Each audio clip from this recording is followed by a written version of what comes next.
કુંભારામના જેવું જીવવું પડશે એવું હાલવું પડશે અને કુંભારામ કરોડો રૂપિયા અહીંયા દેશે તમે નહીં લઈ આવી જાઓ તમારું કામે નથી એમ કુંભારામ કરશે એની ઈચ્છા હશે તો હું હાલશે ઈચ્છા નહીં હોય ને તાળા લાગશે તમે નહીં કરી શકો થોડી સની જગ્યા બાજુમાં પડી જોઈ લો મારે બોલવું ન પડે હું બોલું છું 400 એકર જમીન હતી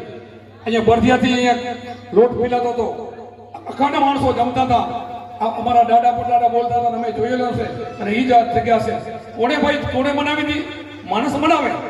વિખી કોણ નાખે માણસ બનાવી નાખે માણસ વિખી નાખે તો માણસ આવેલી તાકાત છે તમે માણસ છો માણસનો તન મળ્યું છે પછી ગુરુ મળ્યા એટલે મહાન છો કે તમારી કોઈ કિંમત નથી ગુરુથી મહાન થાય છે તમે ધારો એ કરી શકો ને એટલી શક્તિ તમારી અંદર પડેલી છે ને આ ગુરુ મહારાજનો પ્રતાપ છે આ કુંભારામ બાપુનો પ્રતાપ છે આપણે અનવાયું છે એના દીકરા છે આપણે એટલે અહીંયા ઉજાગરા કરીને ક્યાંથી આવી છે અને જો આટલું ન સમજીએ સંતોનો મહિમા ન સમજીએ તો અધિકાર છે આપણા જીવનની અંદર સંતો છે તો બધું છે સંતો સિવાય બધું ચલી જાય સંતનો હોય ને આ બ્રહ્મણ આપણને કોઈ થાંભલા નથી આ સંતો છે સંતોને ઓળખો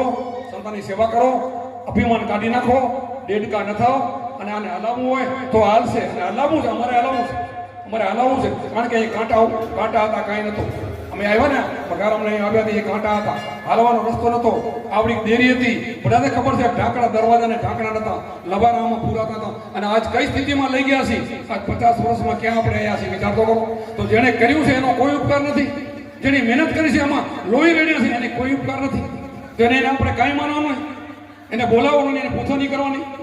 આ ક્યાં જશે બધું આપણું ગાડું નહીં હાલે હલાવવું હશે તો આમ હાલશે આશ્રમની માલિકો પગ દે ને એ માણસ આપણો ભગવાન છે આ ગેટની માલિકો આવ્યો ને એના વિચાર બદલી જાય બધા જ ભગવાન છે બધાના હૃદયમાં બેઠો છે મમે પાસે જીવ લોકો કૃષ્ણ ભગવાન કીધું છે બધાના હૃદયમાં હું બેઠો છું કોઈ હૃદય ખાલી નથી ભગવાન સિવાય કૃષ્ણને તમે ક્યાં ગોતવા જશો રામને તમે ક્યાં ગોતવા જશો અત્યારે દેહ નથી અત્યારે ક્યાં છે આ જગદંબાને ક્યાં ગોતવા જશો અત્યારે તમારા ઘટમાં છે આ બોલે બીજો નથી છે પરમેશ્વર પોતે અજ્ઞાની નાના ગાજીને ગોતે મારે ઘણું કઈ કેવું નથી ભાઈનો બહુ આગ્રહ હતો મને કે થોડુંક 10 મિનિટ બોલો અમારા મહાન છે અમારા ભાઈ છે ગુરુભાઈ છે હું સભુરામનો શિષ્ય છું એ એમના ગુરુનો શિષ્ય છે અમારા ગુરુભાઈ છે એ મારા કરતા મહાન છે હું એ પણ શીખેલો છું એમનો પણ સત્સંગ સારો હોય છે જે કોઈ સંતો આવે તો સત્સંગ સાંભળો સત્સંગ નહીં સાંભળો ને તો ખાલી વાણીઓ ગાય ગાડા ફરે આંખ લગાવને હજાર સમજાય નહીં રહ્યા હજાર નહીં સમજાય આને સમજવું હશે તો સત્સંગ ખપશે મારા વેરા ભગત પણ અત્યારે મહાન છે એ પણ સત્સંગે સારો કર્યો પુષ્કળ વાણી મને વિશે એમ જ છે મારા દાદારામ છે આ જેટલા અહીંયા આવ્યા છે બધા સંતો છે એના શિષ્યો છે શિષ્યોનો આદર કરે છે મારા પિતારામ છે અત્યારે હાલત ખરાબ છે હાથ હાલતા નથી નવરાવે ધોરાવે કાંઈ કરી શકતા નથી છતાંય છોકરાની પૂજા કરે છે એના ગુરુ છે એના ભગવાન છે ભગવાન ગુરુને સમજો બીજા નહીં મળે બીજે નથી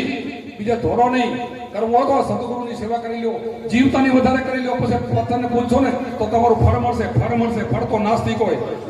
હોય ને એ ટકે નહીં આ તો અખંડ આનંદ છે આનંદનું ઘર તમારી અંદર પડેલું છે તમારી અંદર આનંદ છે એ આનંદ આ સુખ છે ને સુખ સાબિત કાલ થઈ રહેશે આ શાંતિ કાલ થઈ રહેશે સુખ નહીં આનંદ મેળવો આનંદ સુખ સદગુરુ પાસેથી મળે છે આનંદ ક્યાં મળે સંતોની પાસેથી મળે છે એ તો લોકો બરાબર કીધું માનતું પ્રસન્ન કર કીર્તન દર્શન ઘડી એક તાર સાધુ સંતોની સેવા કરી લે વેદવાણી દિલમાં ધાર વેદવાણીના કરી લે વિચાર તો મોટે મનનો વિકાર કાઢવો છે આ વેદના વિચારને સમજવું હશે તો સંતોને પહેલા સમજવા પડશે સંતોને પહેલા માનવા પડશે તો આપણો ભાવ આગળ વધશે તો અમારે ભાડા પગે પધાર્યા છે એટલે વેદ આપણને વાણીનો વેગ સંભળાવશે પછી દાદારામ પણ બાજુ બેઠા છે એમને પણ આપણે આપશું બરાબર સતકરું દેવ કી કંઈક વધારે બોલી ગયો તો માફ કરજો મારા ઘરનું નથી અંતરથી બોલાય છે ઉભરો આવે એ બોલાવે છે હું કંઈ બોલતો નથી હું બીજો છું આ બોલે બીજો છે એટલે આ દેહ અમે જોજો નહીં અને સમજીને બોલું છું મારું આ ઘર છે અહીંયાથી મને બધું મળ્યું છે હું અહીંયાથી થયો છું એટલે બોલું છું બોલો સતકરું દેવ કી જય